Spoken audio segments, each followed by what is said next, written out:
Regardez,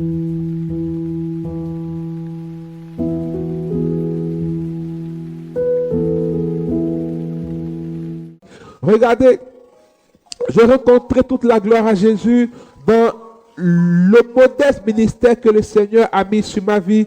J'ai rencontré des personnes qui le plus souvent étaient à un carrefour de leur vie. Et plusieurs me le disent après. Tu sais, quand je te rencontrais, j'avais décidé de prendre un tel chemin à cause de telle situation.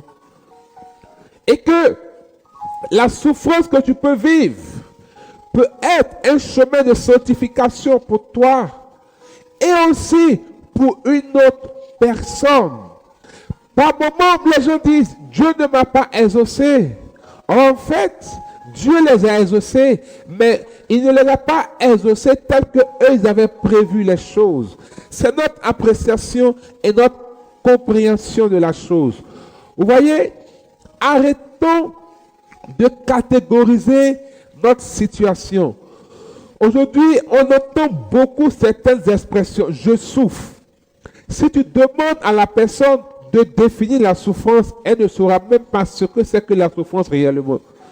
Donc, on catégorise nos situations, on les stigmatise et on leur donne un nom, souvent qui est joli, ou bien un nom qui nous donne de voir que vraiment ça ne va pas. Je vous donne un exemple. Est-ce que vous savez, la souffrance est différente de la douleur.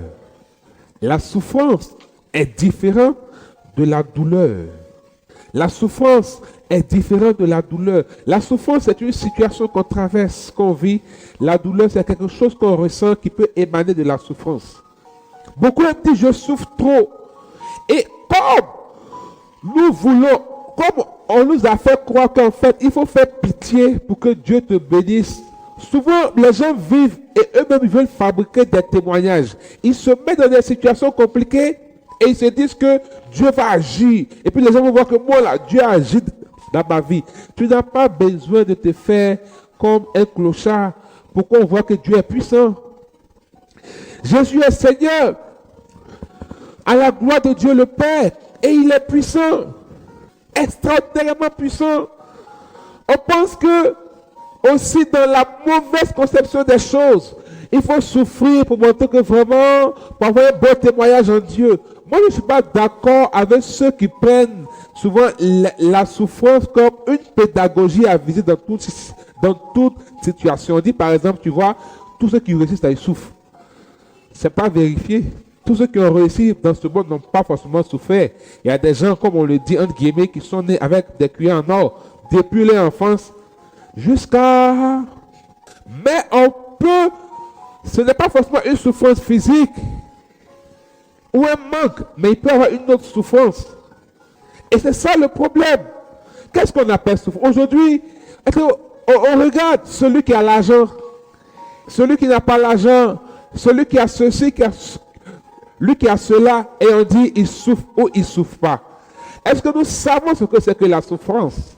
Si les gens savaient comment ceux qui peut-être ont beaucoup de biens matériels, pas et tous, forcément, je ne dis pas que quelqu'un qui a un bien matériel souffre forcément à l'intérieur de lui. Non!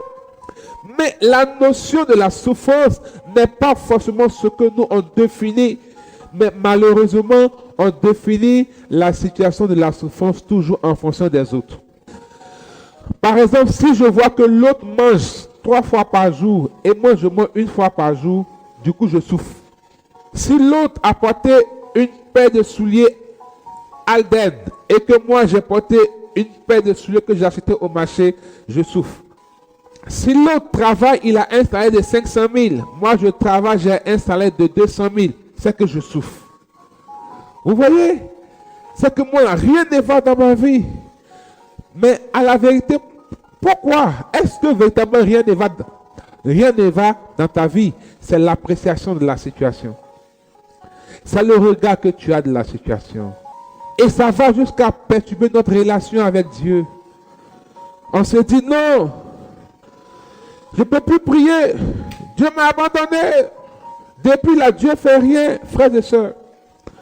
Pour moi, s'il y a quelque chose d'impressionnant dans la vie de Joseph, fils de Jacob, c'est la résistance de Joseph. C'est la capacité de garder sa relation avec Dieu malgré les circonstances. Joseph n'avait aucune rancœur dans son cœur contre Dieu et aucune rancune contre les hommes. Joseph n'avait aucune colère contre Dieu, il n'avait aucune colère contre les hommes. Celui qui a connu la citerne, celui qui est descendu chez Potiphar, celui qui a connu la prison, il était résistant. Rien n'a pu compromettre sa relation avec Dieu. Mais il y avait des tempêtes dans sa vie, frères et sœurs. Si l'autre est marié, que je ne suis pas encore marié, c'est que rien ne va dans ma vie. Vous voyez qu'on a une mauvaise conception et appréciation des événements et des situations de nos vies. Par ricochet, ce qui nous fait souffrir, ce n'est pas la tempête qui passe. Ce n'est pas l'événement douloureux qu'on vit, c'est nous-mêmes, tel qu'on conçoit, tel qu'on apprécie. Ce n'est pas la situation. Parce que si tu changes ton regard sur la situation, ta situation va changer. Tu ne souffriras pas. Regardez Daniel. Et je me dis à nous les chrétiens que ceux qui aiment dire, même les païens réussissent. Nous les chrétiens là, ça c'est quelqu'un pour moi qui n'a pas encore expérimenté Dieu. Je vais vous donner certains exemples. Vous connaissez Moïse. Est-ce que vous savez que le grand Moïse qui était capable de remettre en cause la souveraineté de Dieu, parce que Moïse était capable de faire changer les décisions de Dieu.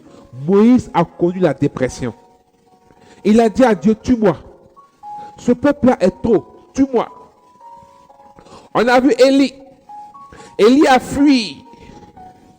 Devant Jézabel, Élie a fui. Il allait se cacher. Il a demandé la mort. Voici Jérémie. Jusqu'aujourd'hui en français, quand on dit les jérémiades, ça veut dire que tu te plains, tu te lamentes. Combien de fois Jérémie ne s'est pas lamenté? Il était dans la dépression. On a vu le maître.